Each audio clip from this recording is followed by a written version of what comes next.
সেটা হচ্ছে যে আমরা কালকে সবাই মিলে খেলতে গেছিলাম। হঠাৎ করে নদীর চরে দেখতে পাই একটা বিষাক্ত সাপ, যেটা এই নদীর চরে আমরা কোনোদিন দেখিও নি। ওই সাপটা কোনোদিন চোখেও আসেনি। বাট এই একটাই কথা যে আমরা ওই টিভিতে দেখেছিলাম, দীঘায়, বকখালিতে, এইসব এলাকায় চরে সাপ দেখা গেছিল। কিন্তু আমাদের এখানে হঠাৎ করে দেখতে পেলাম এইরকম একটা বিষাক্ত সাপ। কিন্তু আমাদের এখানে অনেক মৎস্যজীবী আছে, ওরা জাল ফেলাতে যায়, ওরা ওই জাল ফেলে সংসার চালায়, ঠিক আছে। আর আমাদের অনুমান এই এলাকায় আরো অনেক সাপ থাকতে পারে, আমরা আতঙ্কে রয়েছি। নাম আবির মণ্ডল।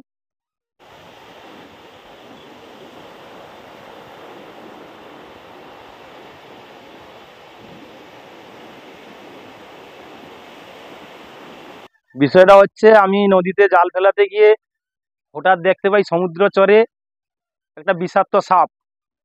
তাই এই সাপ আগে কখনো দেখিনি। শুনেছি বকখালিতে এমন একটা সাপ দেখা গিয়েছিল। আমরা সমস্ত মৎস্যজীবী মানুষ নদীতে ব্যবহার করতে যাই। এই সাপটা দেখে খুব আতঙ্কজনক রয়েছি মৌসুমী দ্বীপে। এখন এই সাপটা খুব আমরা আতঙ্কজনকে ছড়িয়ে পড়েছি। এলাকাবাসী সবাই সাপটাকে ডেকে দেখেছি, দেখানোর পরে সাপটা চরে থেকে গেছে, আমরা কোনো কিছু করিনি। এই দেখে আমরা চলে এসেছি। আমার নাম শেখ আনসার আলী।